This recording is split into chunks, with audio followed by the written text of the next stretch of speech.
Bueno, entonces, bueno, bienvenidos, bienvenidas a esta clase abierta de Teoría del Estado de la Facultad de Estudios Internacionales, Políticos y Urbanos de la Universidad del Rosario en Colombia. Es un gusto para nosotros tener la participación de Luis Esquenoni, con quien vamos a tener esta clase abierta sobre el papel de la guerra en la formación de los estados en América Latina y más allá de América Latina. Esta es una clase abierta, lo cual quiere decir que a este espacio se juntan los estudiantes regulares de nuestra clase, pero también está una invitación al público para que quien quiera y quien está interesado en estos temas también se sume. Tenemos un invitado de lujo, un invitado excepcional que nos acompaña hoy, que es Luis Esquenoni, como les decía. Él es profesor asociado y director del programa de estudios de seguridad del Departamento de Ciencias Políticas del University College London. Trabaja en la construcción de Estado y los conflictos internacionales, con especial atención en América Latina. Es autor de Bringing War Back In, de 2024.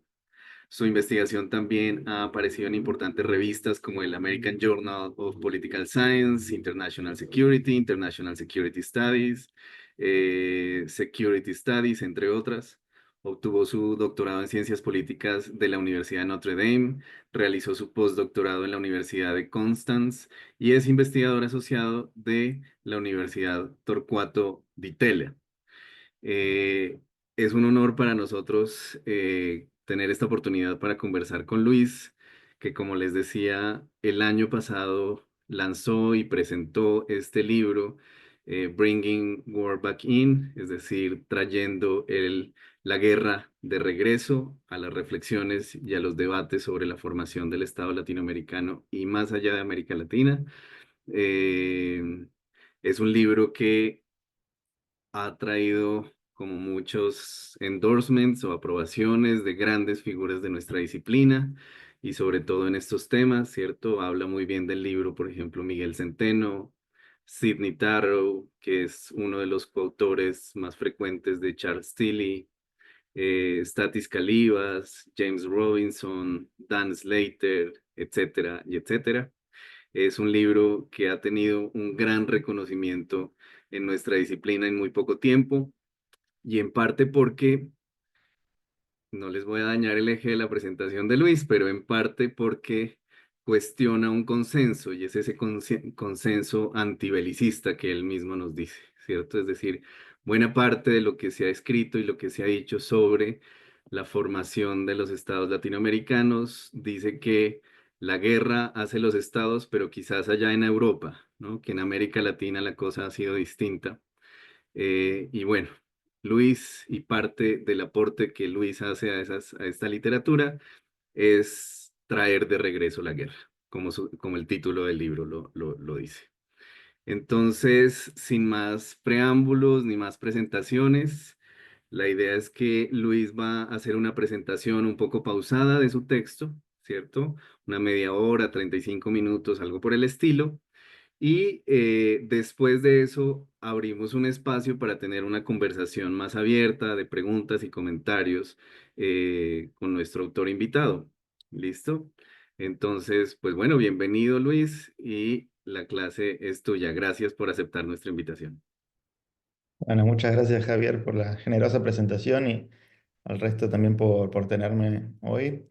Em, bueno, como Javier estaba diciendo, la presentación va a ser un poco sobre el libro. Me voy a tomar una media hora para hablar de algunas cuestiones no, básicas de lo que pueden encontrar dentro de esta obra. Para los que estén interesados por ahí en leer más sobre el libro, ahí les pongo un QR en donde pueden tener el link a básicamente la página del libro online para que vayan chusmeando, como decimos en Argentina, el contenido. Básicamente, lo que quisiera discutir con ustedes un poco es, bueno, esto que mencionaba Javier, si por qué América Latina fue considerada una excepción para esta teoría belicista de la formación del Estado. La teoría belicista es esta idea de que los estados en Europa en particular, pero probablemente en la historia, son, entre otras cosas, producto de la necesidad que han tenido los gobernantes de tasar a la población y conscribir a la población en ejércitos para defender los órdenes políticos, básicamente, ¿no? La idea de que frente a la amenaza externa de otros estados, fundamentalmente, históricamente, estos órdenes políticos inicialmente feudales, pero después hasta llegar al Estado Nacional, ¿no? Se fueron generando a través de la creación de burocracias que fueron necesarias para mantener estos esfuerzos de guerra, esencialmente, ¿no? Por un lado el ejército, pero para mantener el ejército también era necesaria una burocracia fiscal que cobrara impuestos, tributos para mantener ese ejército. Y, por ejemplo, si esta extracción de la población, como suelen llamarlo los sociólogos, generaba revueltas, también una burocracia específica del Estado, la policía, poder judicial, que impusiera el orden sobre esas poblaciones que por ahí se rebelaban en contra de esa tasación, etcétera.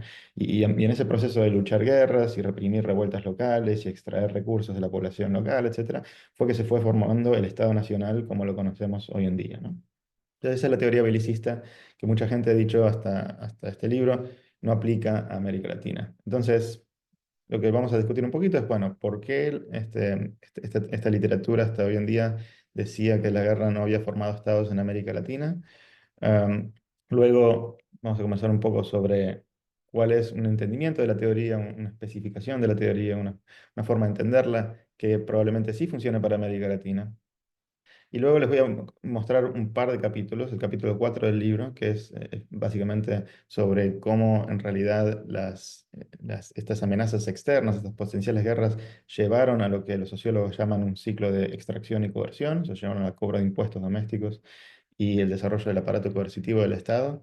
Y luego les voy a mostrar otro capítulo que básicamente mira la diferencia entre los ganadores y los perdedores de estas guerras. Ahora les voy a explicar un poco más por qué. Después vamos a conversar un poquito eh, sobre un estudio de casos, simplemente de los muchos que tienen la segunda parte del libro, para que ustedes vean cómo yo he trabajado los casos de estas guerras en el siglo XIX en América Latina, y podemos cerrar ahí y abrir al debate, ¿no? Entonces, como les decía, básicamente esta idea de que la guerra llevó a la formación de los estados en América Latina es una idea que inicialmente ha sido contestada, o sea, ha sido rebatida por gran parte de la literatura. Y esto comenzó con un estudiante de Charles Tilly. Charles Tilly es uno de los principales, como mencionaba Javier, de los principales nombres en esta literatura. Churchill, en un volumen de 1975, básicamente consolida esta idea de que los estados nacionales europeos provienen de este proceso de siglos y siglos de luchar estas guerras. Pero un estudiante de Tilly, llamado Miguel Centeno, que ahora es director de lo que era el Wilson Center en la Universidad de Princeton, y un sociólogo muy prominente de sociología histórica de América Latina, publicó un libro a principios de los 2000, en el 2022, llamado Sangre y Deuda en América Latina, en donde tenía una serie de argumentos. Primero, que en América Latina las guerras que tuvimos habían sido pocas y no han sido particularmente severas, y uno las compara con la severidad, con la intensidad, digamos, de las guerras de Europa históricamente. Y segundo, que las guerras de América Latina en particular habían sido financiadas o habrían sido financiadas con básicamente financiamiento externo, sea porque nosotros podíamos adquirir en préstamos europeos, de la banca, por ejemplo, aquí en Londres, o otras bancas internacionales con las cuales pagar por estas deudas, o porque las pagábamos con básicamente impuestos aduaneros que no implicaban la extracción, ese tipo de extracción que había mencionado antes de la población local. Entonces, al ser financiadas con, digamos así, dinero de afuera, no habían comenzado este ciclo de extracción y coerción de la población local que supuestamente generó los estados europeos. Sin embargo, desde que Centeno escribió este libro, lo que ha quedado bastante consolidado en la literatura es algo que nosotros sabemos por haber estudiado historia de América Latina en distintas clases, y es que nuestros estados se formaron en el siglo XIX. básicamente, ¿no? El momento de la formación de los estados para nosotros es más o menos de 1860 hasta 1910, dependiendo de qué país, ¿no? Uno piensa en América Latina, nuestras historias varían un poco, pero ese es el periodo que nosotros consolidamos, consideramos como el de formación de los estados latinoamericanos, ¿no? Em, y también sabemos que de alguna forma los niveles de desarrollo y de capacidad estatal en América Latina en el siglo XX de alguna forma se estancaron en forma relativa a otras regiones del mundo, ¿no? Y esa es básicamente ese insight que es un poco posterior a Centeno. En realidad a lo que apunta, y este es todo el punto principal del libro, es a que nosotros deberíamos ver un poco más a lo que pasó en el siglo XIX. Porque en el siglo XIX fue el periodo en la historia latinoamericana donde hubo más guerra. Ahora les voy a mostrar que hubo mucho conflicto armado y donde por lo tanto estos procesos de guerra y formación del Estado podrían explicar un poco la variación de la capacidad estatal entre los países de la región. Centeno tiene razón que en el siglo XX nosotros no tuvimos las guerras totales que tuvieron los europeos o los norteamericanos o en el este de Asia, ¿no? Donde esas sociedades sí fueron sujetas a la Primera y la Segunda Guerra Mundial que llevaron a los niveles de capacidad estatal a los estados más fuertes, digamos, hoy en día del mundo.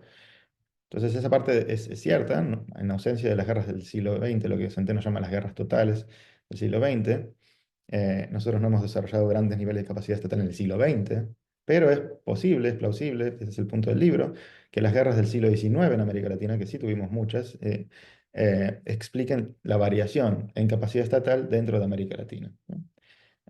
Y podemos hablar un poco hacia el final, en las preguntas y respuestas.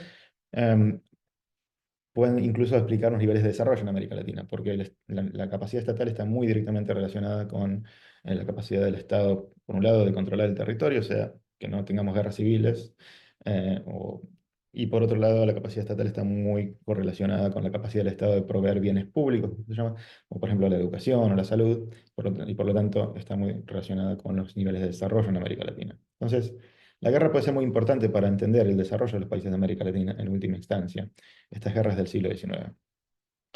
Entonces, ese es un poco el argumento del libro, ver si estas guerras del siglo XIX realmente produjeron las diferencias en capacidad estatal y niveles de desarrollo que vemos en América Latina, incluso hasta el día de hoy, dado que en el siglo XX no hemos tenido guerras.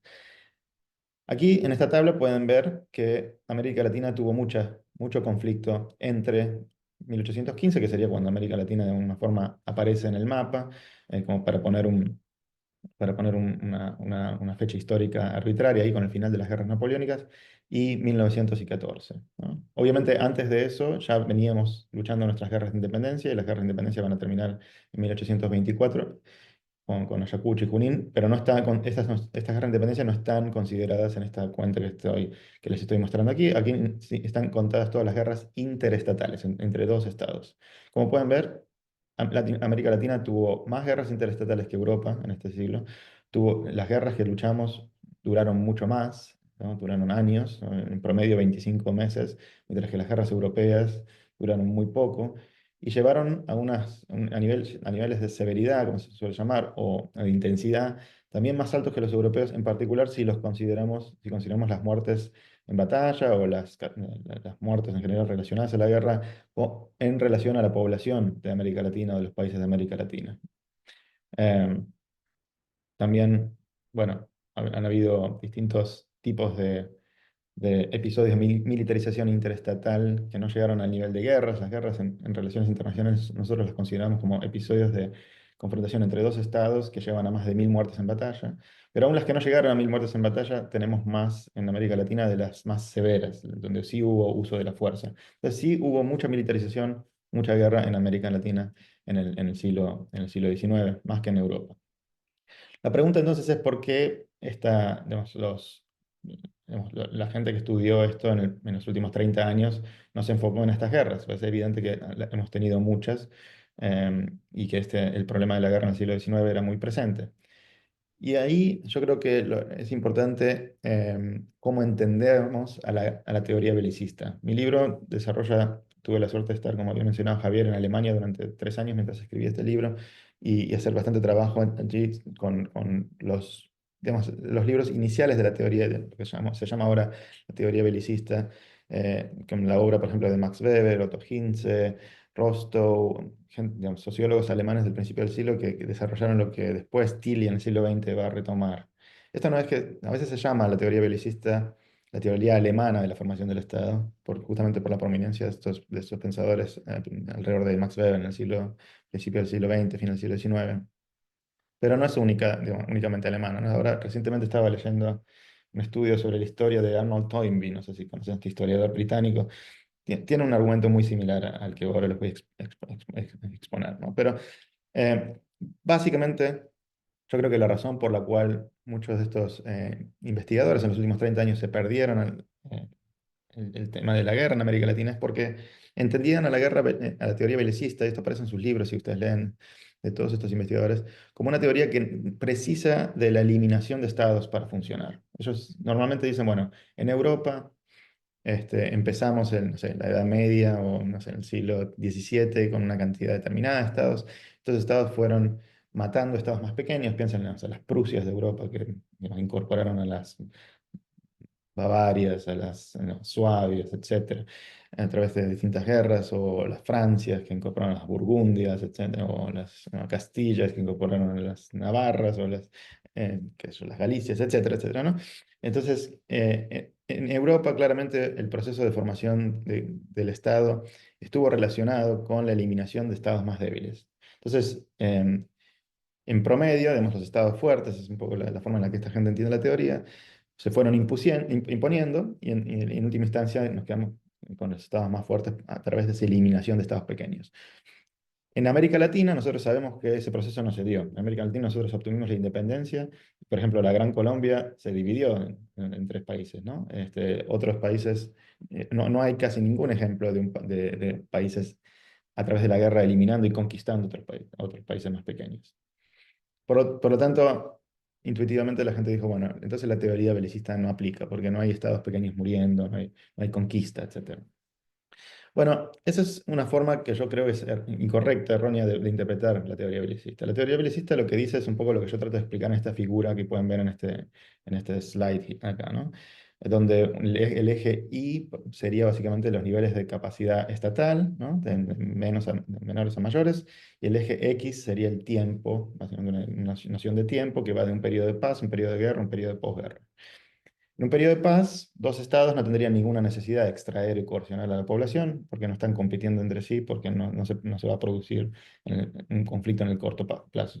Pero a medida que hay tensiones, rivalidades, incluso guerra entre estos dos estados, sí, ambos estados probablemente comiencen a extraer de la población, generar estas burocracias, esta capacidad, lo que llamamos capacidad estatal, para la lucha de estas guerras. Proceso de centralización, por ejemplo, del poder en la capital, la creación de unas fuerzas armadas más grandes, etcétera, etcétera.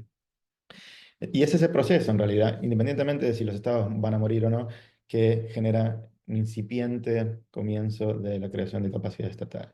Pero después hay un segundo momento, que es el momento de la definición del resultado de la guerra. Eh, y ese momento también es fundamental para entender cómo se va a dar la formación del Estado después de ese proceso de movilización. Porque esas burocracias que se fueron desarrollando al momento de desarrollar la guerra, de luchar la guerra, estos ejércitos que se fueron creando, etcétera, etcétera, etcétera, no se van a mantener en el largo plazo, no se van a consolidar si el Estado en cuestión pierde la guerra. Eh, por el contrario, lo que muy probablemente va a suceder es que estas élites que favorecieron la construcción del Estado, que favorecieron la concentración de poder en las capitales, digamos, en Buenos Aires, en los Santiagos, etc., si pierden estas guerras, se van a debilitar. Y las élites que yo llamo en este libro periféricas, que son aquellos que tienen sus órdenes, digamos así, feudales, periféricos, patrimoniales, ¿no? O a veces llamados parroquiales, eh, se van a fortalecer frente a ese centro y van de alguna forma a minar ese proceso de construcción del Estado en el largo plazo, de forma que en el futuro estas élites centrales no vuelvan a tasarlos, no vuelvan a abolir sus milicias locales, no vuelvan a imponerles, digamos, el poder del gobierno central a través de un ejército nacional poderoso, etcétera, ¿no? Entonces la teoría belicista, entendida, creo que es de la forma que la entendía Max Weber y esta gente, por eso la llamo teoría belicista clásica, combina el proceso de formación del Estado en un periodo de movilización con un proceso de consolidación o no consolidación, digamos, de esa movilización inicial, dependiendo del resultado de la guerra. Ahora, esto que les estoy proponiendo, habría que testearlo empíricamente y eso es un poco lo que intento hacer a lo largo de este libro. Como les contaba, la segunda mitad del libro es todo sobre estudios de caso. Podemos hablar de la historia de cada uno de los países latinoamericanos, porque básicamente casi todos están un poco ahí, y todas estas guerras están tratadas en esa parte del libro.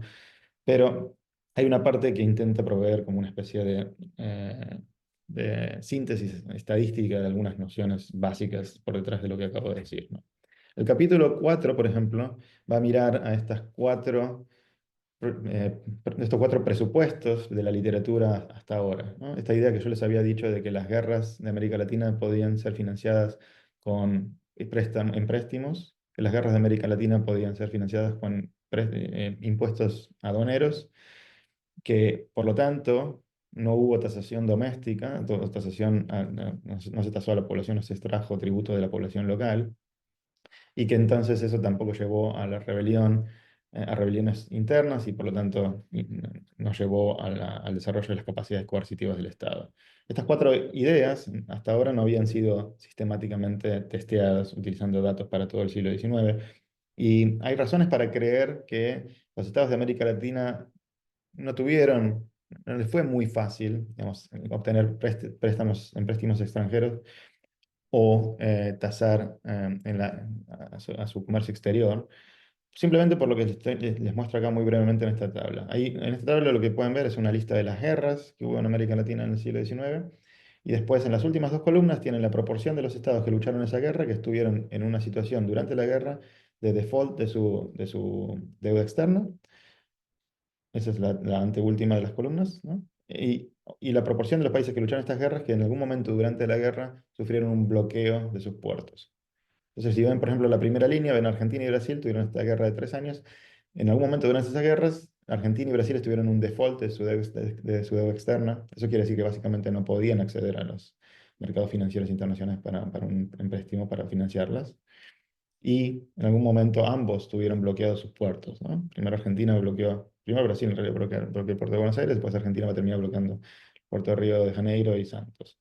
Entonces, en el contexto de esa guerra, hubo un momento en el que estos países no podían comerciar y hubo un momento en el que no podían acceder a esos préstamos. Y eso es bastante prevalente en muchas de las guerras del siglo XIX. Es una razón para dudar que hayamos tenido mucha facilidad en financiar nuestras guerras de esa forma.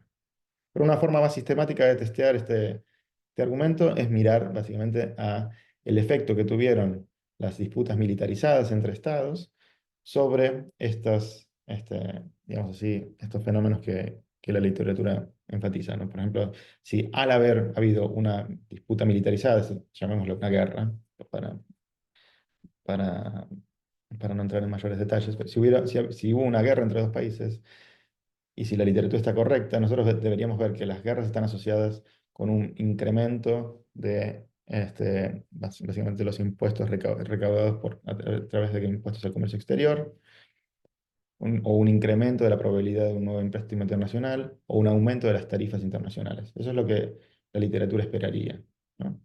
Las tarifas, digamos, el nivel de los aranceles al comercio exterior. Em, Lo que la literatura no esperaría es que haya habido tasación doméstica, ¿no? Y la tasación doméstica, bueno, hay en los capítulos, vamos, de los estudios de caso en el libro, hay un montón de evidencia que les muestro ahí de exactamente qué impuestos fueron impuestos, para la redundancia, por, digamos, el Perú en la Guerra del Pacífico, México en la guerra contra Francia, etcétera. Hay como pero es difícil encontrar, digamos, una variable internacional que capture la tasación doméstica para toda la región y para todo el siglo XIX. Entonces aquí les voy a mostrar los resultados con una especie de proxy, como se suele llamar, que es una variable que capturaría un tipo de impuesto indirecto, que es el impuesto inflacionario sobre la población, que es la tasa de cambio de la moneda local contra, en este caso, el dólar, como moneda de referencia. Básicamente la intuición aquí es que si nosotros vemos que cuando se produce una guerra hay un incremento, básicamente una devaluación de las monedas latinoamericanas, en promedio, eso quiere decir que el Estado probablemente no podía acceder a fuentes de ingreso como como estos empréstitos internacionales o como recaudación por la vía de impuestos aduaneros, y tenía que devaluar su moneda para digamos, utilizar sencillamente el señoriaje o em, para pagar a sus soldados, ¿no? Y imponer de esa forma una especie de impuesto inflacionario a través de esa devaluación a la población local, lo cual probablemente haya llevado sistemáticamente a levantamientos, según la teoría belicista, ¿no? La parte de la coerción. Si hay extracción, debería haber habido también coerción, debería haber habido levantamientos en contra de estos impuestos y el Estado debería haber tenido que reprimir estos levantamientos. Entonces, por eso vamos a ver también los resultados sobre esas variables políticas que ven al final. Si una guerra incrementa la probabilidad de un golpe de Estado, una rebelión de élite, una rebelión popular o una guerra civil. Las guerras civiles son grandes rebeliones que producen más de 1000 muertes en batalla.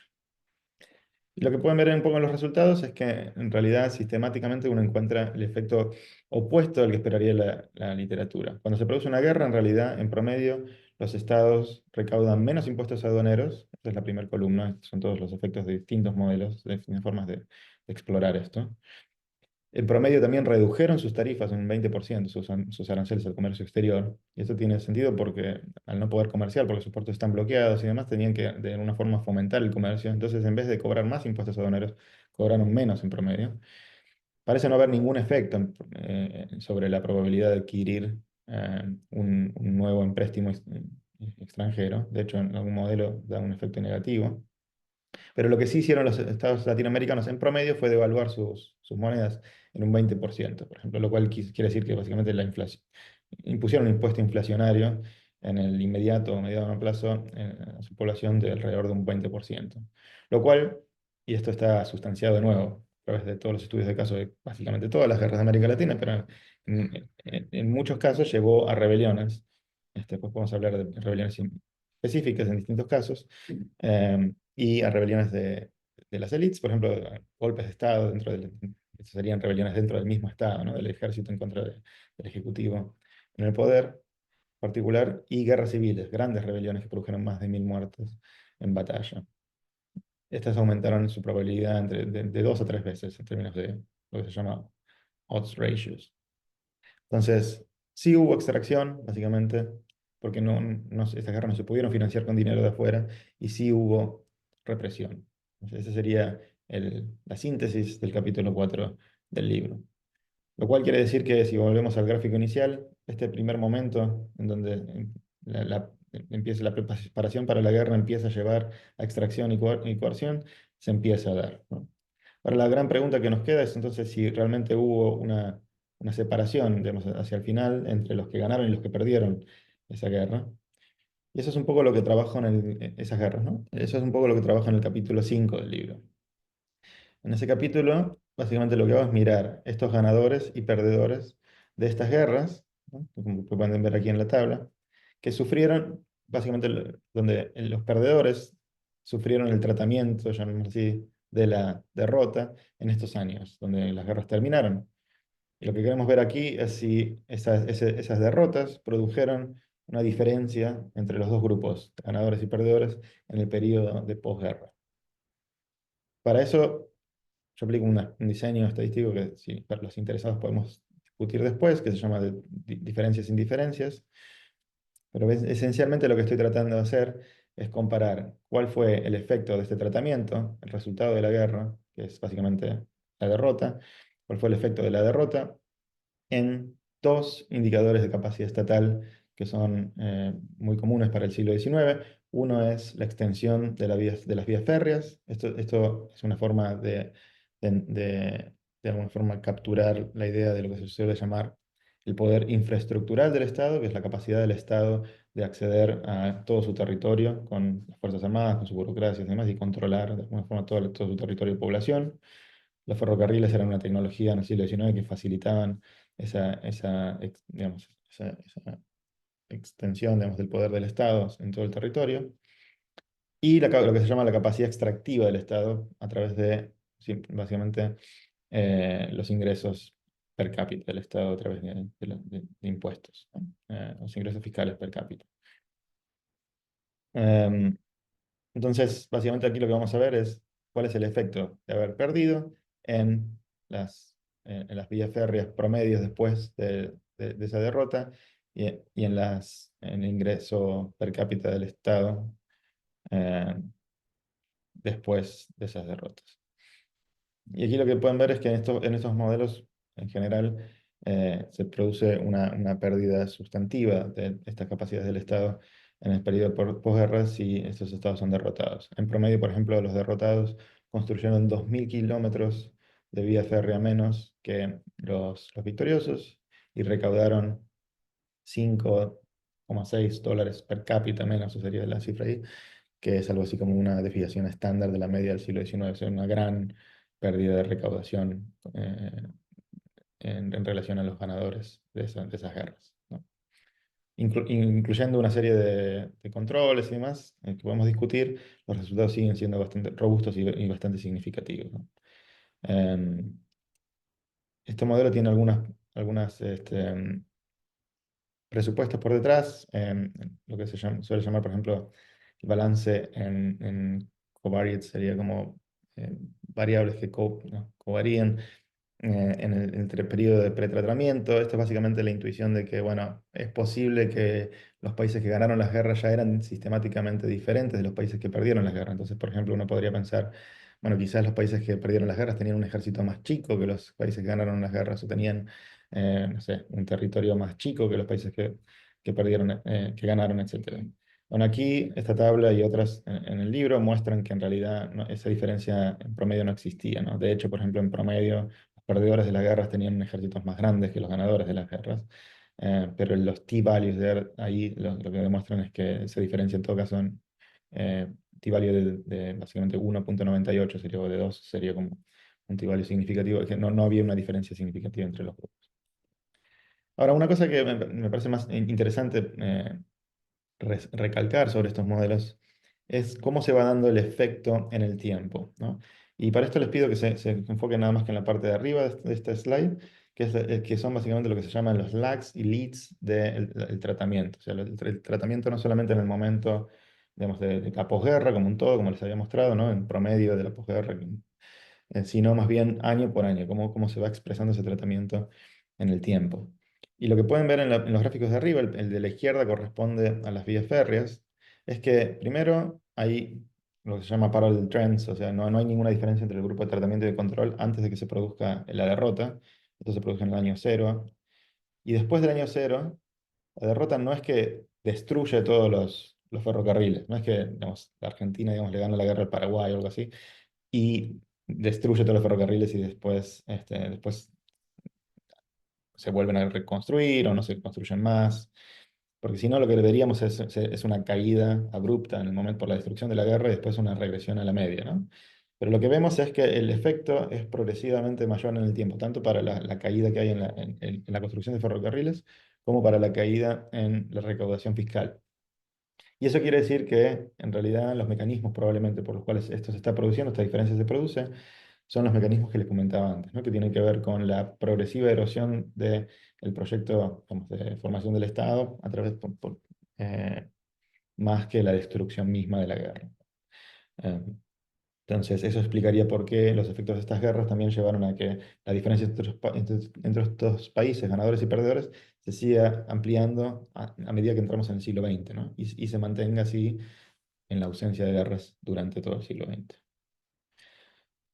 Para finalizar, la segunda mitad del libro tiene un montón de estudios de caso, como les comentaba, y una cosa interesante es que de alguna forma realza algunas explicaciones, cómo esta digamos, explicación puede dar cuenta de casos como Uruguay y Costa Rica, que nosotros sabemos son de excepcional capacidad estatal en América Latina, pero hasta ahora digamos, no había ninguna explicación muy convincente para por qué estos países tienen tanta capacidad estatal. Lo que hago en esta segunda parte del libro es mirar a lo que yo llamo guerras internacionales severas o digamos, intensas del siglo XIX. Yo las defino como guerras que produjeron 5.000 muertes en batalla, no 1.000, sino 5.000, o sea, ya más grandes. Y miro específicamente a los países que perdieron y que duraron 2 años, ¿no? Entonces, largas también. Pero miro específicamente a los países que perdieron la mitad del tamaño de su ejército durante la guerra. O sea, la mitad del tamaño del ejército al comienzo de la guerra, durante la guerra. Porque esos países son países que tuvieron que después reclutar de vuelta y movilizar en un nivel ya mayor que en conflictos menores, ¿no? Y como pueden ver, si uno mira a esos países que tuvieron esas grandes experiencias de militarización, Uruguay, en lo que se llama el sitio de Montevideo en los años 40, es uno de ellos. Costa Rica, durante la guerra de los filibusteros, es otro de ellos, otro de los grandes ganadores en el siglo XIX. Y Chile en la guerra del Pacífico. Estos son tres casos que nosotros sabemos, son los casos de mayor desarrollo y mayor capacidad estatal en América Latina. Son tres de los grandes ganadores del siglo XIX. Paraguay, Perú, que sabemos también son sospechosos de siempre de baja capacidad estatal, bajo desarrollo, caen en la categoría de perdedores. Y hay casos como México, que si alguno recuerda un poco la historia mexicana, ¿no? Que estaban en un periodo, sufrieron un periodo de anarquía total en la época de Santa Ana, después de la derrota contra Estados Unidos, y parecían un caso de Estado fallido, básicamente, a mediados del siglo XIX. Pero después con la victoria de Benito Juárez en contra de los franceses, entra en el periodo ya del Partido Liberal de Juárez y el Porfiriato, es un periodo de gran crecimiento del Estado, de la capacidad del Estado mexicano y luego desarrollo relativo del Estado y de la sociedad mexicana en relación a otros países de América Latina, ¿no? Es un país curioso, que curiosamente tuvo mucha guerra, pero de los dos, de los dos tipos, ¿no? De las grandes derrotas y gran victoria. En estos estudios de caso, interesantemente uno puede también ver cómo los efectos de la derrota y de la victoria afectan a estas coaliciones en el poder, digamos, las pro-Estado y las anti-Estado, dependiendo no solamente del resultado global de la contienda, sino también de cada una de las batallas. Porque lo que sucede, esto es lógicamente, ¿no? Es que cuando se producen estas guerras, por ejemplo, esta es una línea del tiempo de la guerra del Paraguay, ¿no? Y tienen ahí Argentina, Brasil y Paraguay, y tienen lo que sucedió en el campo de batalla ahí arriba. Lo que sucede es que tanto en la Argentina, en Brasil, como en Paraguay, obviamente estaban las élites que estaban desarrollando capacidad estatal y luchando esas guerras. En el caso sería los conservadores y el emperador en Brasil, sería el caso del presidente Mitre en la Argentina, después les puedo contar más quién era esta persona, y el mariscal López en Paraguay, ¿no? Pero también habían opositores de esta guerra, que estaban en contra de la tasación, que estaban en contra de que el Ejército Nacional, por ejemplo, creciera a niveles exorbitantes y que se abolieran las milicias provinciales, etcétera, ¿no? Y estas élites periféricas siempre intentaban como corroer la legitimidad del esfuerzo de guerra y bueno, lo interesante es que a medida que se van revelando, digamos, la posibilidad de ganar o perder esa guerra a través de las victorias o derrotas en el campo de batalla, ¿no? Eso genera inmediatamente cambios en las coaliciones dentro de estos países. Por ejemplo, en el año 1866, 2 años dentro de la guerra, Argentina y Brasil sufren una derrota estrepitosa en la batalla de Curupaytí, básicamente con más 10.000 muertos en batalla. Esto, murieron miembros de la élite argentina, realmente un desastre. Eso generó en la Argentina, por ejemplo, la última gran revuelta, o la última gran guerra civil que el país tuvo, que fue la rebelión del caudillo Felipe Varela en la región de Cuyo, en Mendoza. Y en el Brasil también causó la caída del gabinete conservador y el ascenso de los liberales, que los liberales eran los que estaban digamos, unos 15 años atrás, relacionados a la guerra civil de las Farroupilhas, la guerra de los farrapos, si ustedes alguna vez escucharon hablar de una secesión de Río Grande del Sur, de Brasil, etcétera, comienzo del siglo XIX. Entonces, realmente esa derrota casi hace colapsar el proyecto de construcción del Estado, tanto en Brasil como en la Argentina, y obviamente fortalece al Mariscal López en el Paraguay. Pero en esta contingencia de la guerra, ¿no? Después Mitre termina no firmando la paz, aunque estuvo muy cerca de firmar la paz y retirarse de la guerra con López. Y una serie de victorias termina llevando finalmente a la victoria de Humaitá y la caída de la fortaleza de Humaitá y la victoria de los aliados, lo cual termina obviamente consolidando en Brasil el gabinete conservador por unos 10 años. Termina consolidando al ejército como un actor político muy fuerte en Brasil, que finalmente va a terminar de alguna forma en la transición de la monarquía a la república, con un golpe de Estado hacia fines del siglo. En Argentina esta victoria va a consolidar al presidente Sarmiento y básicamente va a consolidar el Partido Autonomista Nacional, que es el partido que va a gobernar la Argentina hasta 1916, perdón, ¿no? Entonces, en Argentina es algo muy similar a lo de México.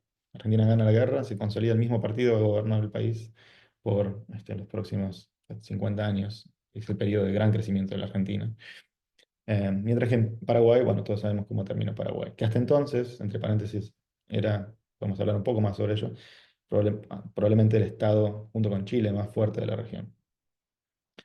Estos estudios de caso no solamente nos permiten ver estas dinámicas de las guerras, como les estaba explicando, sino también analizar estadísticamente qué hubiera pasado con estos países de no haber perdido estas guerras. Y les voy a mostrar acá este control sintético para Paraguay.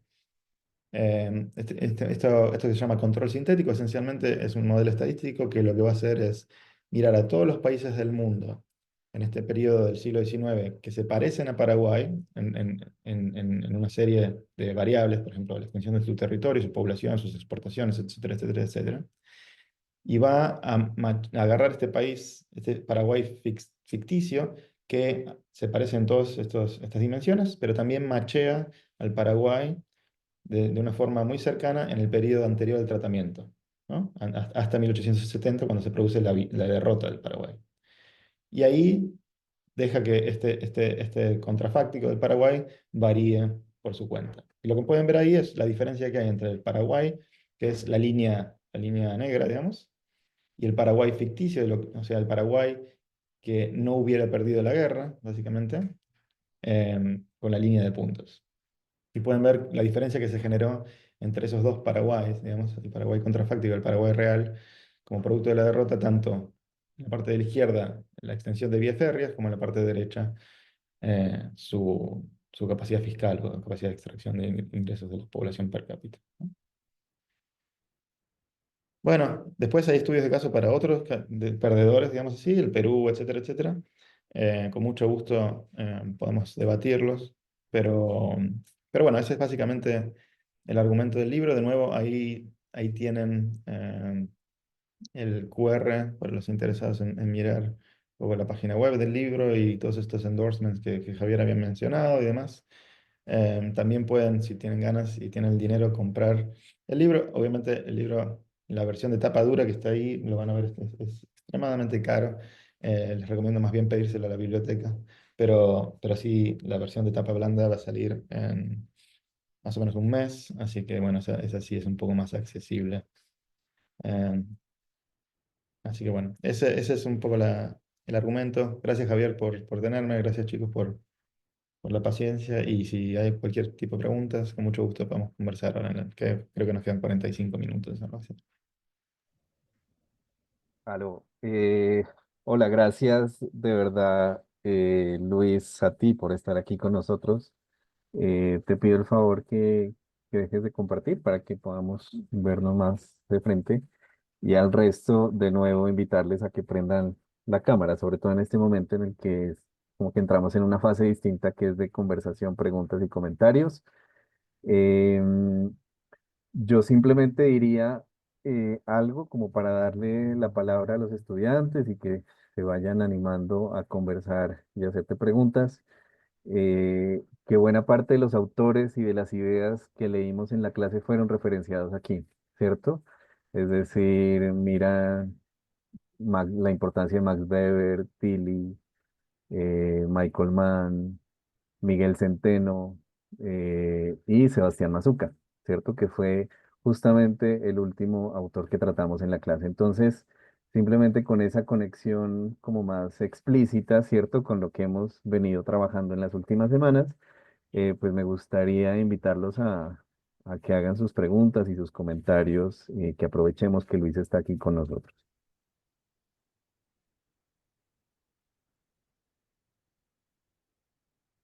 Mm, Dale, Felipe. Van levantando la mano y yo así sé quién está en la fila. Gracias. Dale, Felipe. Gracias, profe.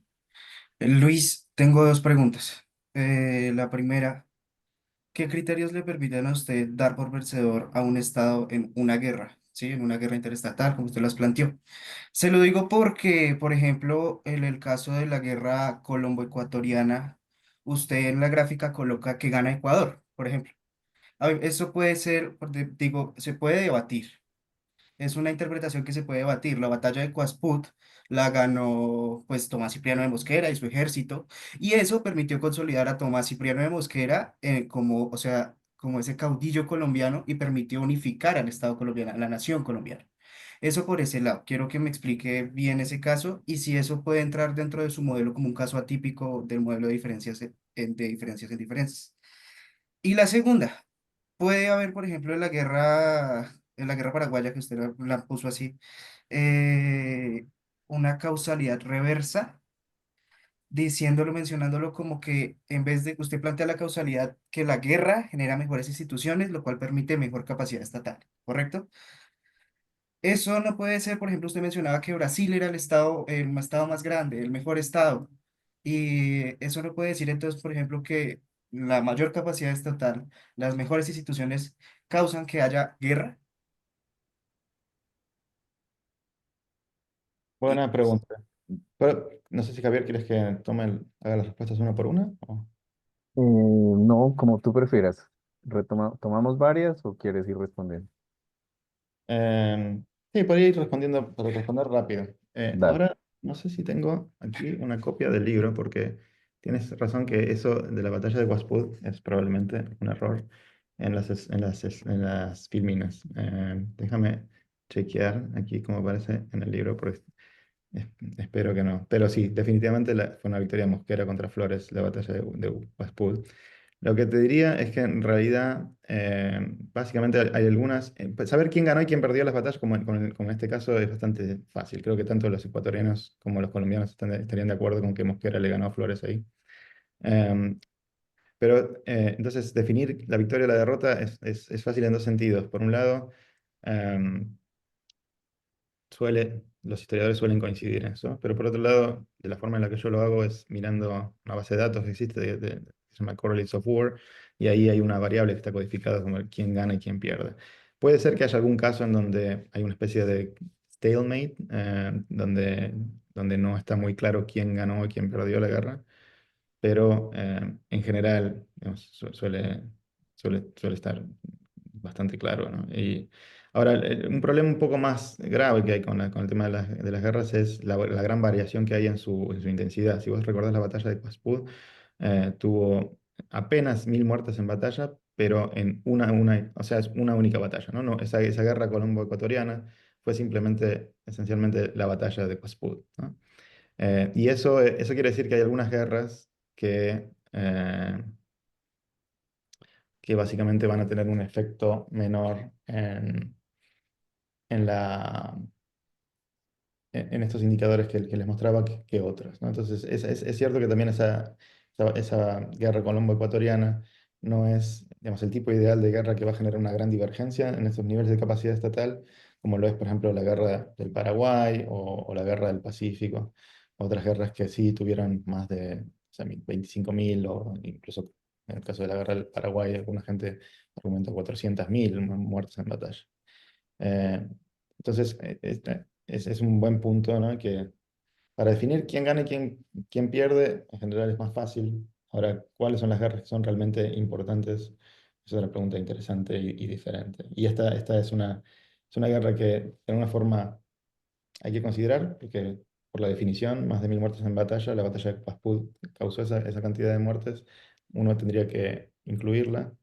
Eh, pero bueno, termina en fin, no siendo quizás el tipo ideal o el mejor tipo de ejemplo para cómo la teoría aplicaría. Aunque como decís vos, ¿no? Mosquera termina de alguna forma a través de la victoria consolidándose como líder del Partido Liberal y consolidándose digamos, dentro de Colombia, por lo tanto de alguna forma también quizás con un impacto menor, esa guerra también termina siendo un buen ejemplo de esas mismas dinámicas en ese caso. Em, y después la cuestión de, bueno, si las capacidades estatales terminan determinando quién gana o quién pierde la guerra. Ahí hay todo un debate en el libro que es bastante largo en la parte teórica, pero también se va dando en las partes más empíricas. Básicamente, mi argumento no es que se refiere específicamente a quién gana y quién pierde, ¿no? Ahí es donde uno podría pensar en este problema de la endogeneidad o la causalidad reversa, ¿no? Y hay como varias respuestas para eso. Una es básicamente a nivel más bien como teórico.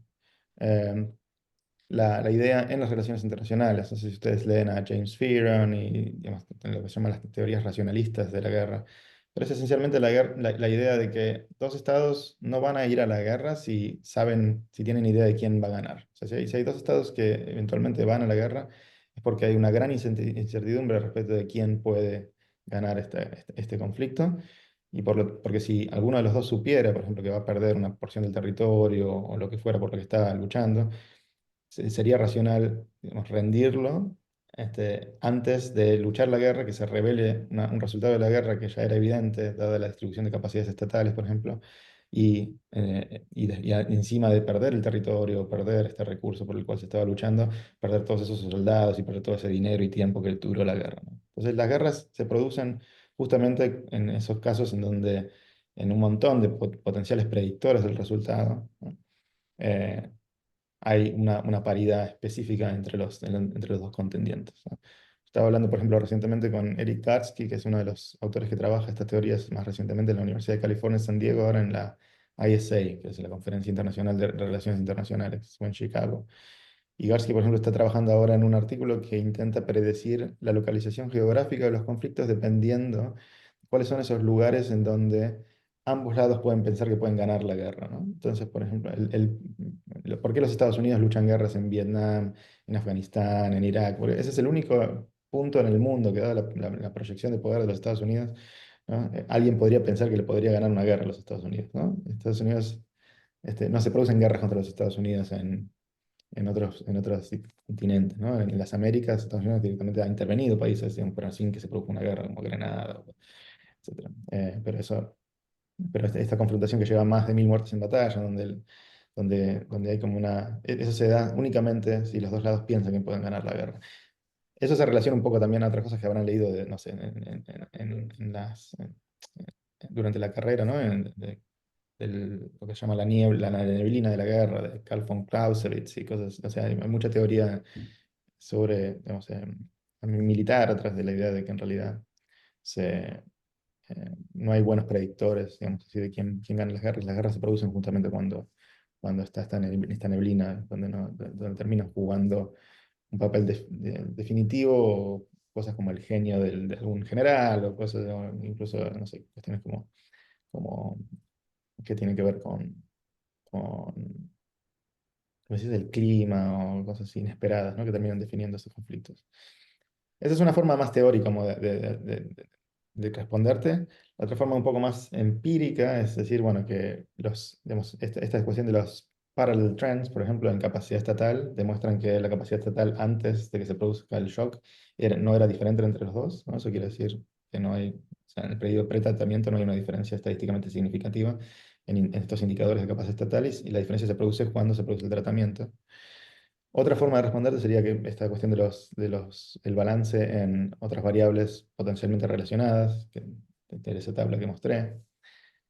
Y otra forma, quizás una bastante convincente, está de nuevo en los estudios de caso de la segunda parte del libro. Por los estudios de caso de la segunda parte del libro, lo que te van a demostrar es que en cada una de estas guerras había una gran incertidumbre respecto de. Primero, los dos estados eran percibidos como teniendo similares capacidades estatales, ¿no? Pero al mismo tiempo había una gran incertidumbre respecto de quién iba a ganar estas guerras. Para eso lo que hice fue venir a hacer archivo, de hecho, justamente acá, en el Reino Unido y en los Estados Unidos, en los archivos nacionales que quedan en Maryland, porque básicamente lo que yo necesitaba para probar ese punto era como una especie de evaluación imparcial de quién iba a ganar o perder estas guerras. Esa evaluación imparcial de quién tenía más o mayor capacidad, mayor o menor capacidad estatal, quién podía ganar, quién podía perder, no me la podían dar las fuentes, por ejemplo, argentinas, porque en el caso de la guerra del Paraguay, porque los argentinos pensaban que iban a ganar, obviamente, y si no lo pensaban, lo tenían que decir, porque estaban en el medio de la guerra, ¿no? Y los paraguayos lo mismo, ¿no? Tenían que promover esta narrativa nacionalista para ver porque estaban en el medio del conflicto. Pero los británicos y los norteamericanos que tenían inversiones en la región, o que tenían intereses estratégicos en la región, sí tenían grandes incentivos para reportar a Washington, a Londres, quién podía ganar esta guerra y quién tenía más o menos capacidades estatales.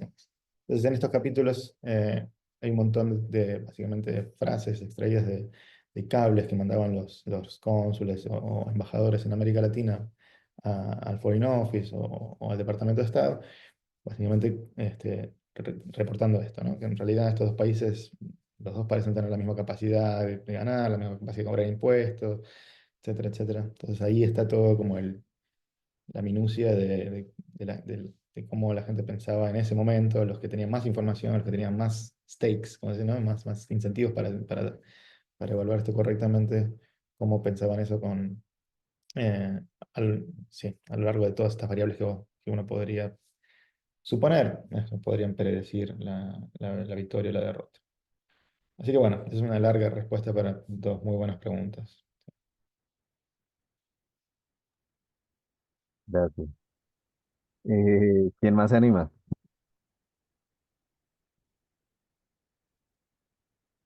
Dale, Amanda.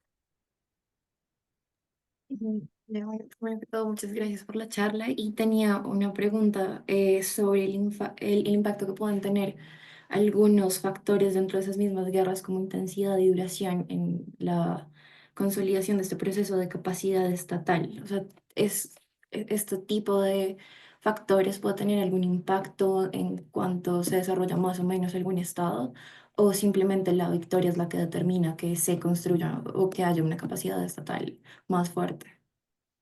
Esa es una muy buena pregunta y particularmente viniendo de la clase en Colombia, porque yo creo que justamente volviendo un poco a la guerra, la batalla de Cuazpú y eso, eh, ahí sí se produce, digamos, estos efectos que por ahí hemos mencionado, ¿no? En el caso de fortalecer a Mosquera, el Partido Liberal en el contexto colombiano, pero después Colombia vuelve a una situación de guerras civiles, ¿no? Terminando la guerra de los 1000 días y demás. Eso no pasó en la Argentina y en México, y tampoco en el Brasil y demás.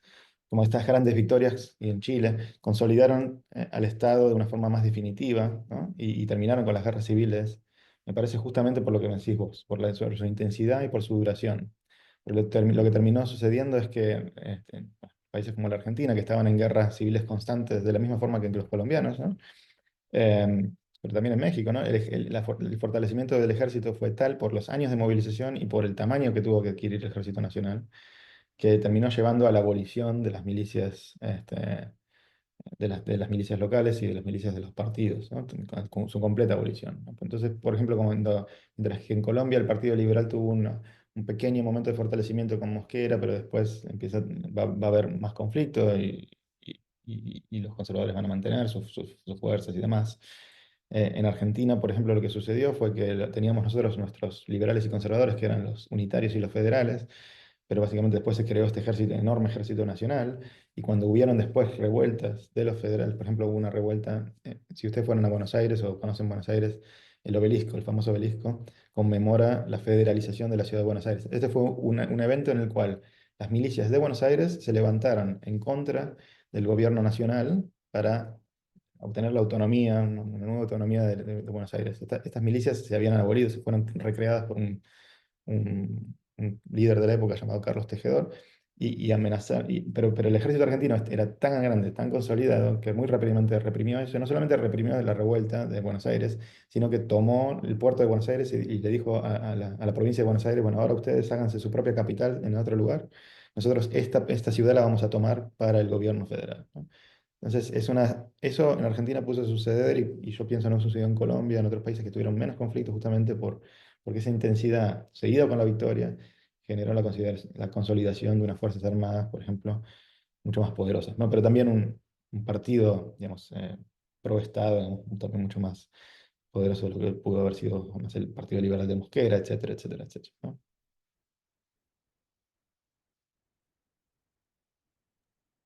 Muy bien, muchas gracias. Efectivamente, o sea, pensar la teoría desde el caso colombiano tiene como varias, como posibilidades, ¿cierto? Es decir, lo primero en términos normativos es una discusión sobre los efectos deseados de la guerra, digamos, o los efectos positivos más que deseados, ¿cierto? Incluso no intencionados, lo que hemos dicho.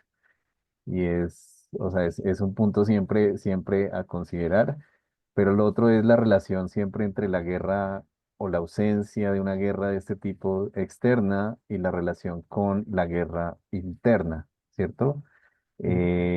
Porque incluso en nuestro contexto, pues hay varios investigadores, quizás hay algunos por aquí, eh, que han puesto como ese tema de presente, es decir, que muchas veces incluso la guerra interna hace parte de ese proceso de formación estatal y también se vuelve como un dinamizador para la construcción de Estado en las regiones, digamos. Entonces, Bueno, hay mucha teoría belicista tanto por defecto, es decir, como por la ausencia de esas guerras externas tan fuertes, como por su exceso, su presencia de guerras internas, ¿no?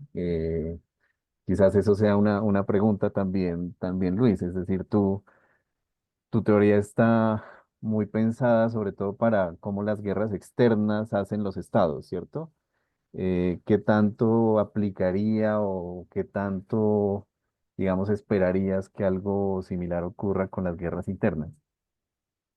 Sí, esa es una buena pregunta y creo que es una pregunta que, bueno, mucha gente ya se ha hecho y que se sigue haciendo. Mi evaluación de esa literatura, o sea, ustedes han leído entonces a Tilly, ¿no? Y es toda esta gente que mencionabas antes, y han visto entonces que básicamente esa literatura se enfoca en las guerras internacionales más que nada, ¿no? Tilly de alguna forma ve las revueltas domésticas como una especie de un poco como me parece lo representaba en este capítulo 4, ¿no? Como una especie de rebelión interna en contra de un Estado que se va fortaleciendo, ¿no? Y que el Estado tiene que reprimir para fortalecerse, de alguna forma, ¿no? En la historia europea fue un poco así, ¿no? Francia luchaba una guerra contra, digamos así, no sé, los Habsburgo y el Imperio Alemán o lo que sea, y entonces, o sea, que el Imperio Romano germánico, y eso llevaba a rebeliones locales, que eran como guerras civiles, que después el rey tenía que reprimir a estos nobles y demás, bueno, o rebeliones campesinas, etcétera. Entonces, yo creo que la teoría belicista en general tiene esa tendencia de mirar más al conflicto internacional. Yo creo que hay una razón, tanto cualitativa como cuantitativa, para ello, que tiene que ver con las dimensiones y las características de estas guerras. Por ejemplo, las guerras civiles en promedio en América Latina en el siglo XIX, están ahí un poco hechas las cuentas en el libro, movilizaban ejércitos de alrededor de 2.000 o 3.000 hombres en cada lado en promedio, ¿no? Mientras que las guerras internacionales, como las que les te estaba contando, con la excepción, de nuevo, de la guerra entre Ecuador y Colombia, que es una guerra internacional pequeñita, esa se parece de hecho más a una guerra civil en las dimensiones de los ejércitos, pero las otras, ¿no? En promedio, movilizan ejércitos de 20.000 hombres en cada lado.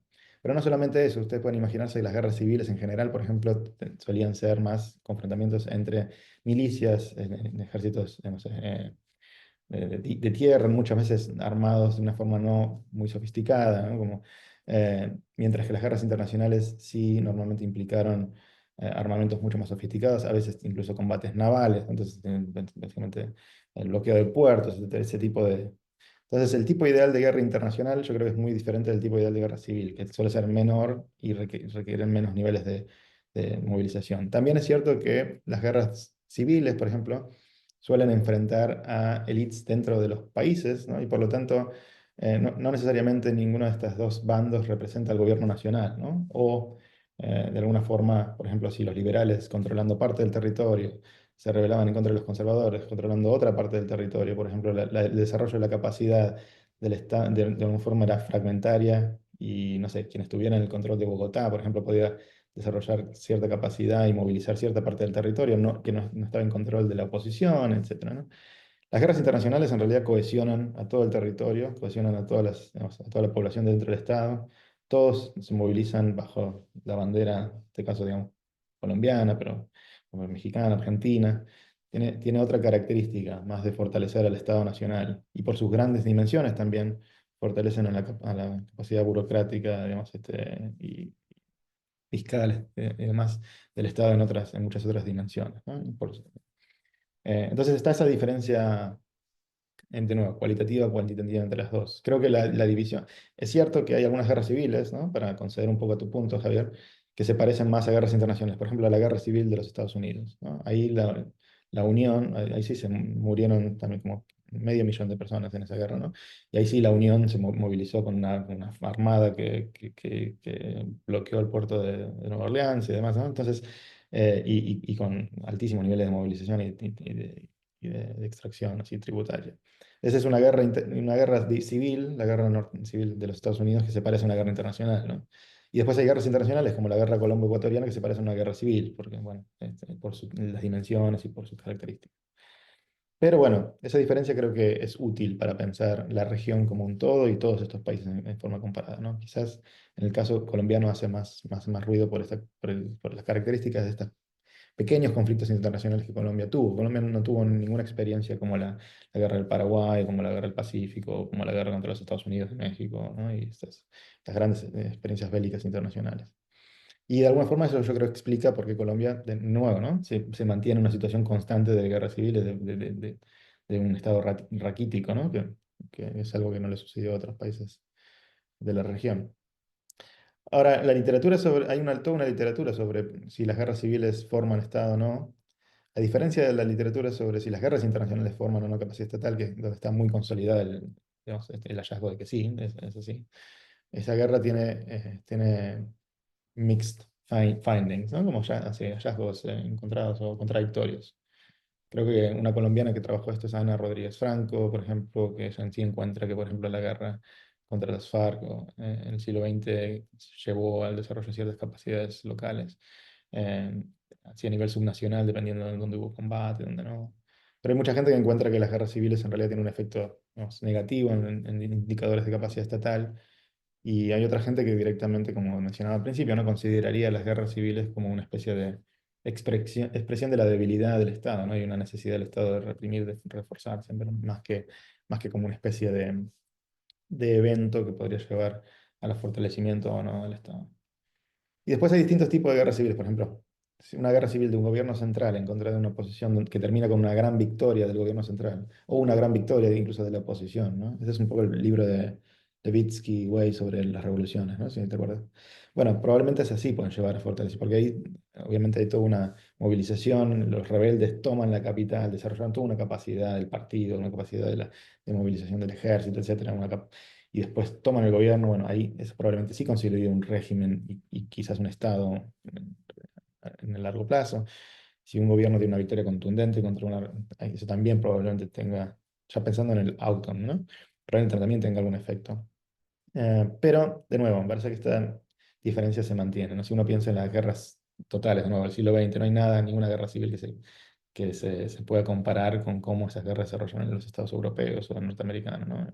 Entonces, me parece que esa diferencia entre guerras civiles e internacionales es de alguna forma arbitraria, hay unos casos borderlines, ¿no? Pero es muy útil para pensar esto porque son más bien las de tipo internacional que tienen los efectos que estamos discutiendo. Perfecto, perfecto. Pues yo tendría 1000 preguntas, pero esa no es la idea. Así que, ¿quién más tiene preguntas o comentarios para Luis? ¿Quién más se anima?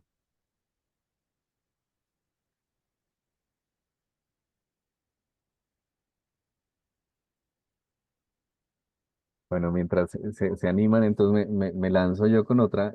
Luis, hay un tema importante cuando uno piensa en el aporte de Centeno, de Matsuka, y es como en la lectura que hacen del sistema internacional. Es decir, para Centeno, la presencia de la paz británica o la paz americana es una razón importante de por qué hay tanta paz, digamos, en América Latina. Y para Matsuka, él lo formaliza eso como un tema como de una jerarquía internacional y no de una anarquía, ¿no?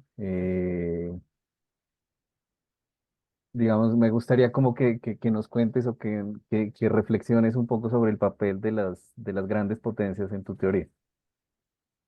Sí, bueno, es una buena pregunta y realmente en ese punto yo discuerdo mucho y no entiendo muy bien cuál es el argumento del otro lado, para ser honesto.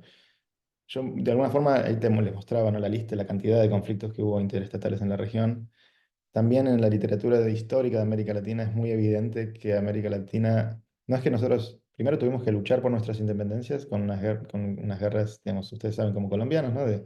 De miles y miles, decenas de miles de muertos y de movilizaciones espectaculares como los ejércitos de Bolívar y de Sucre, bueno, de todos sus caudillos, lo mismo el ejército de los Andes en la Argentina, hasta al punto del día de hoy, todos nuestros monumentos, nuestras plazas, nuestras calles llevan los nombres de las batallas. Entonces, para mí es como muy evidente que hubo una cantidad de conflicto impresionante, no solamente en términos de nuestras guerras de independencia, sino también inmediatamente después. Piensen que América Latina, no es que tampoco declaramos las independencias o le ganamos a los españoles en Ayacucho, Junín y demás, y se terminó ahí la amenaza europea, ¿no? La amenaza europea continuó por los españoles no reconocieron nuestras independencias por décadas, pero también Incluso hubieron bloqueos de puertos y intentos de invasión de muchos de nuestros países porque no pagábamos deudas o porque había algún tipo de ataque contra un ciudadano europeo. Entonces los europeos continuaron siendo una amenaza constante para la región. Los norteamericanos, obviamente, comenzando con la guerra contra México y en todas las décadas subsiguientes hasta, por lo menos hasta la política del buen vecino, fueron una gran amenaza para esa región de las Américas, más de Latinoamérica, no más del Caribe, no más y, y por otro lado, siempre teníamos las amenazas de nuestros vecinos, ¿no? Y todas estas grandes disputas territoriales, que de nuevo, ¿no? Ustedes lo conocen también por toda la región ahí, bueno, esta frontera con Ecuador, ¿no? Que era la región de Pasto, era una amenaza constante, pero también no sé, en Leticia con el Perú, o todas las potenciales decisiones de Panamá, ¿no? Que también hubieron eventos en el siglo XIX, antes de la propia decisión de Panamá, secesión.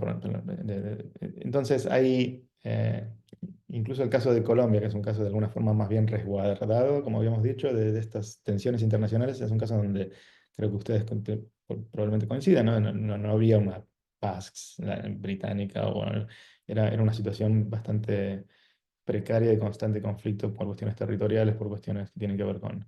Pero hay casos, qué sé yo, aún más evidentes, ¿no? Por ejemplo, la situación precaria en la que se encontraba Chile en relación a lo que fue en su momento la Confederación Peruano-Boliviana, ¿no? Y lo potencial también de conflicto con la Argentina, ¿no?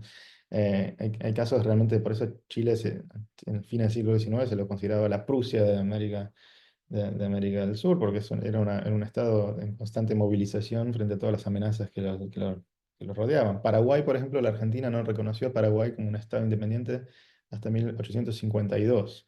Entonces, hasta 1852, explicando un poco la dictadura de Gaspar de Francia y de los López, Paraguay era un estado completamente militarizado, con un ejército que tenía 50.000 hombres en pie de guerra constantemente, porque podían sufrir en cualquier momento una invasión de los países que no lo reconocían como Estado, que estaban alrededor de ellos, ¿no?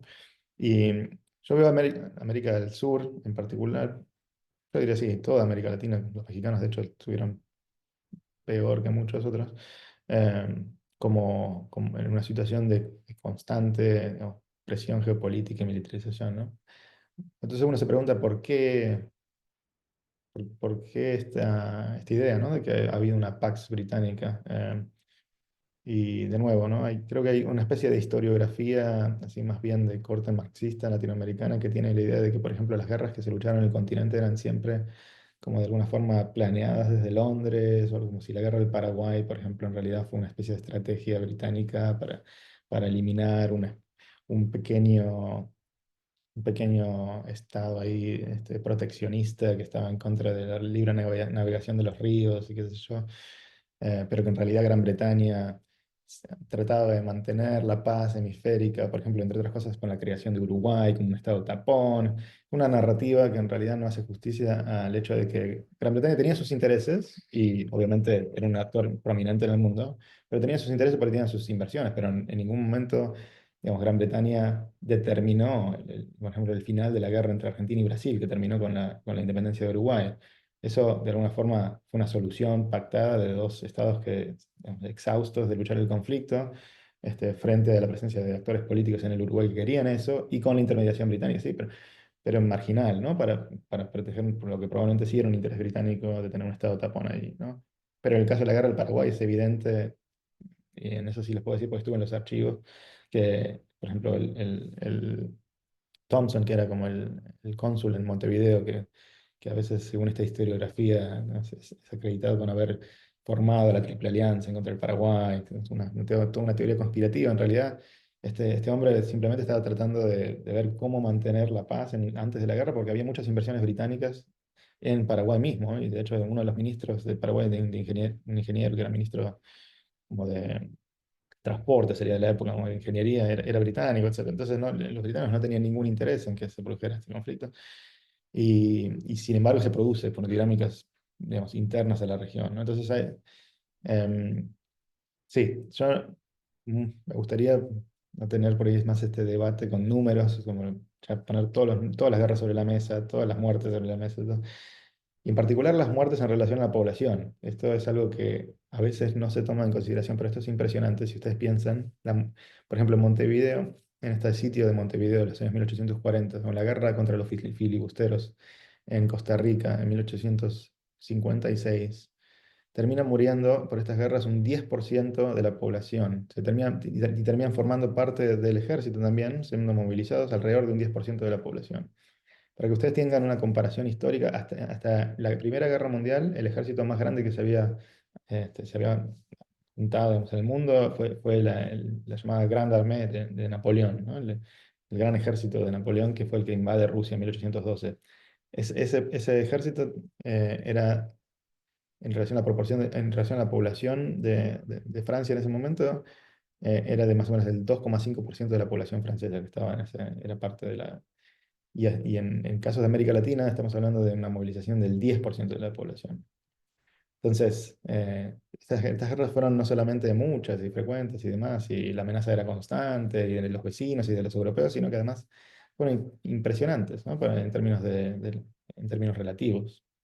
Y eso explica por qué en todas nuestras plazas, todos nuestros monumentos, todas nuestras calles tienen estos nombres, ¿no? Y hasta el día de hoy creo que es muy evidente. Sin hablar de digamos, la cantidad de historiadores que han trabajado en este tema de la guerra y la formación de los estados en el siglo XIX, ¿no? Que son, no sé, Garavaglia, Sobrevilla, Perea, Perú, en fin, el propio Tulio Alperindongui, uno de sus clásicos es sobre la formación del Estado durante las guerras de independencia en el Río de la Plata, eh, etcétera, etcétera, etcétera, ¿no? Entonces hay mucha evidencia para sustentar este punto. Sí. Perfecto, te propongo que escuchemos dos preguntas para garantizar que hay tiempo suficiente para responderla. Entonces, primero Juan y después Julián. Hola, profesor Chinoni, muchas gracias por esa presentación. Yo no soy estudiante del curso, pero como esto es aula abierta, gracias a que Javier lo compartió, puede ingresar. Muy interesante y sugestiva, y creo que es una muy buena aproximación a la construcción de Estado, capacidad estatal, guerras interestatales en América Latina. Creo que la gran pregunta era cómo viaja esto, esta teoría belicista al hemisferio occidental, y creo que es algo que no veíamos desde Centeno, ¿no? Este gran aporte. Entonces, felicitaciones por esto. Yo quiero preguntarle si tiene de casualidad algunas ideas o hipótesis sobre aplicar la teoría en América Latina, pero en específico en Sudamérica, y más específico aún, quizás usted no haya hecho estas investigaciones, pero esto hace parte más de mi trabajo de investigación doctoral en CUNY. Entonces, la pregunta es, pensemos Sudamérica y pensemos el Amazonas. El Amazonas tiene 8 países y Guyana, entonces serían 9 estados alrededor. Es creo que la zona transnacional más grande pensada en estos términos en América Latina, y yo veía los estudios de caso y veo conflictos en Centroamérica, en Sudamérica, en el Cono Sur, pero en el Amazonas creo que ahí brilla por su ausencia los conflictos. Colombia tuvo un conflicto con Perú, por ejemplo, en 1932, pero muy pequeño. Entonces no son estas grandes guerras, grandes batallas.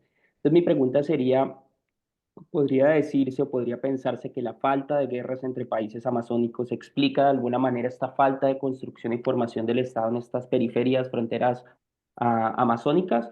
¿O será que esto corresponde más a cuestiones domésticas? Porque al final de cuentas, en estas zonas amazónicas es donde el Estado menos llega, menos capacidad tiene, menos interés quizás, pero tiene ejército, tiene fronteras custodiadas, por ejemplo, la triple frontera amazónica, Colombia, Perú, Colombia, Perú y Brasil. Entonces sí, quería saber si de pronto esto, cómo podía viajar a esta zona más específico, porque siento que hace falta aterrizarlo aún más, y de pronto en esta oportunidad, utilizando este método comparativo histórico que usted usa, podríamos también llenar otros vacíos que quizás es la pesquisa que quiero hacer en el doctorado. Muchas gracias. Gracias, Juan. Y dale, Julián. Hola Luis, y sí, no, al igual que pues Juan, yo no soy estudiante, pero pues he trabajado, sí, como un poco como esta teoría belicista en el caso colombiano, y en esa medida le agradezco pues a Javier haber abierto la clase, ¿no? Y claro, como retomando un poco como esta discusión que pone Javier eh, de si no, no de si las guerras, pero digamos como en un caso propio como colombiano, en el cual hay como una ausencia en el siglo XIX o solamente tuvo como una guerra internacional, como sobre esta literatura especialmente que se ha desarrollado en Colombia y pues digamos, Javier es parte un poco de ella, digamos, del equipo de Estado y conflicto en el CINEP y de los aportes, por ejemplo, que ha hecho como un autor como el padre Fernán González. Yo quería como, sí, no sé si es como una pregunta, pero digamos, me llama la atención que no referencias, por ejemplo, a un autor que yo incluiría dentro de ese marco de teoría belicista, que es, por ejemplo, Norbert Elias, ¿no? ¿Por qué? En el sentido de que Norbert Elias hace como, pues, como énfasis, claro, como en este desarrollo psicosocial y, o sea, como en esta doble vía del desarrollo de los estados-nación, pero específicamente me parece que, digamos, como en el caso colombiano y yo propiamente como lo que he trabajado, como que a pesar de que hay ausencias de guerras civiles internacionales en Colombia, las guerras civiles que se presentaron en Colombia, especialmente a partir de que de la que produce una nueva constitución centralista como es la del 85 con la constitución de 1886, pues justamente como que le permite, lo que tú ahí sí decías también, a un grupo de una élite específica que tiene visiones nacionalistas, romper, digamos, con el carácter federal, manda a recoger los ejércitos federales y empieza como toda esta centralización del monopolio de la violencia, por lo menos formal a nivel nacional. Y, por ejemplo, pues yo ahí a partir, digamos, como que es una de mis tesis, pues el Estado colombiano no vuelve a perder una guerra.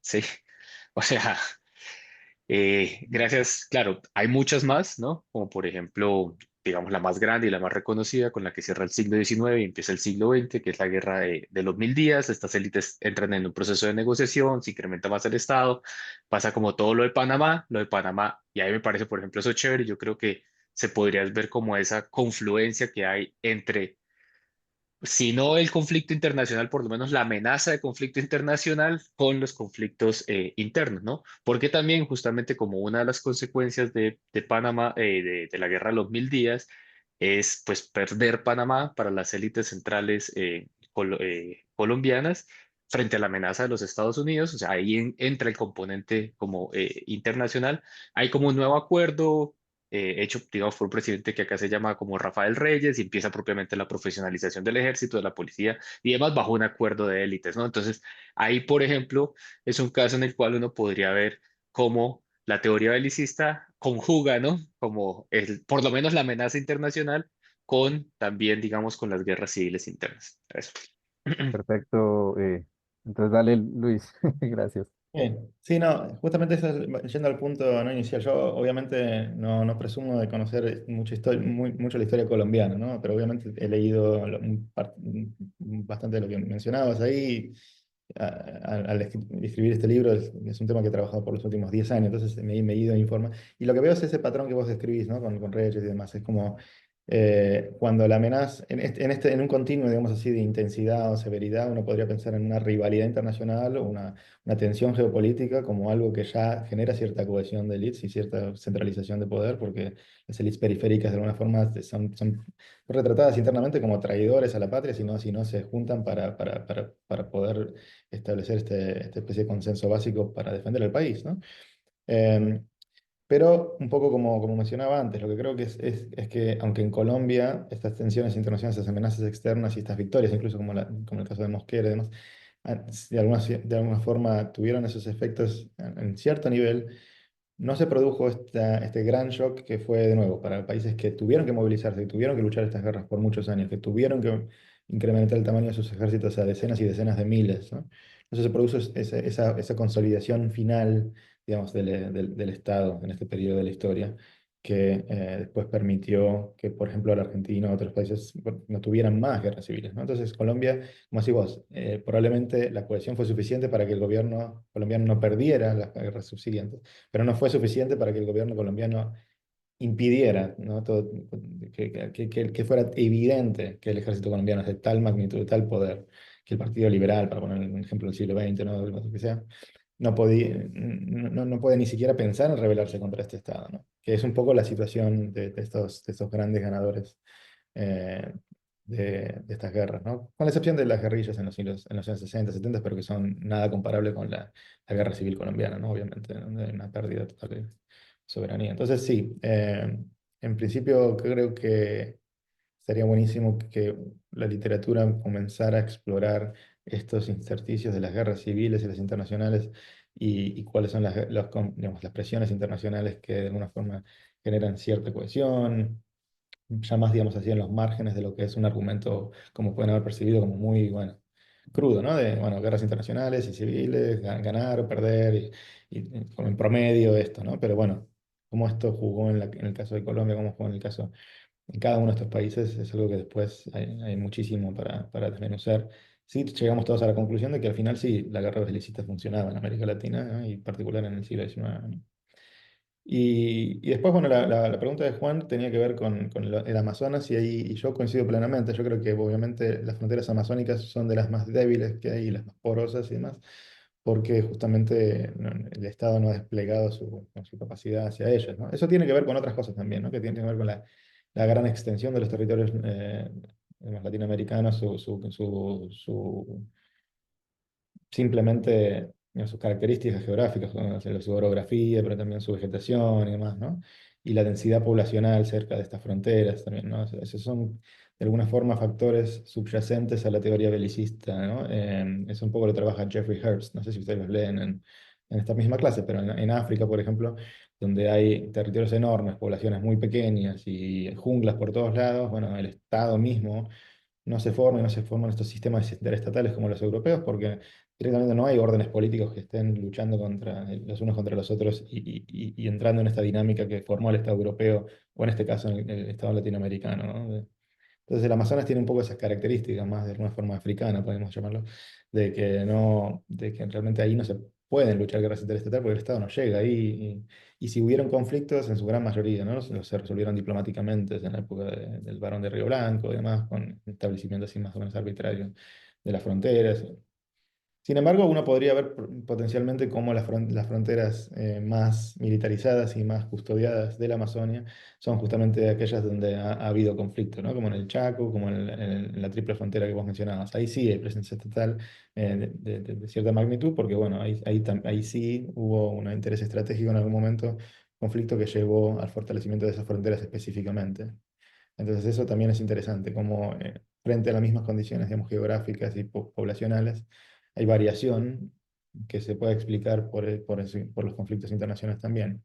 Y creo que esto aplica en general a otras fronteras. Sería interesantísimo, eso no es el punto algo que haya desarrollado en el libro, pero sí lo tuve siempre en mi cabeza desde que comencé a trabajar en él, analizar la variación de la capacidad estatal alrededor de las fronteras o en las fronteras de países que tuvieron grandes rivalidades, como la Argentina y Chile, por ejemplo. Esa es una frontera donde hay mucha presencia estatal y que obviamente tiene que ver con décadas y décadas de conflictos fronterizos, e incluso hasta leyes de desarrollo de fronteras que hicieron, en el caso de los militares argentinos en los años 70, donde se subsidiaba, por ejemplo, la nafta, ¿no? La gasolina en esas zonas de fronteras, cosas así, que es para favorecer que vaya la población, que había una especie de régimen incluso específico de educación para esas áreas, ¿no? Para reforzar el nacionalismo, etcétera, etcétera. Entonces, este aspecto territorial y de las fronteras y demás de la formación del Estado está más explorado por toda una otra literatura en Europa, por ejemplo, gente como Lars-Erik Sederman, Abramson y demás. Es un aspecto interesante, menos explorado en mi libro, pero explorado previamente en el capítulo 5, pero que merece también atención. Y creo que ese insight de Juan es correcto. Bueno, perfecto, Luis, muchas gracias. Nos pasamos 4 minutos de tu tiempo, pero de verdad que pues valorar y agradecerte mucho la disponibilidad de venir a la clase, de compartir con nosotros, de presentarnos este gran libro que está dando mucho de qué hablar, y sobre todo por alimentar el debate de esa forma, para hacer una contribución, digamos, que nos pone a repensar muchas de las cosas que dábamos por ciertas sobre la lectura histórica de la formación de los estados latinoamericanos. ¿Vale? Entonces, un aplauso para nuestro invitado. Muchas gracias. Gracias a ustedes. Vale, hasta una próxima ocasión. Adiós.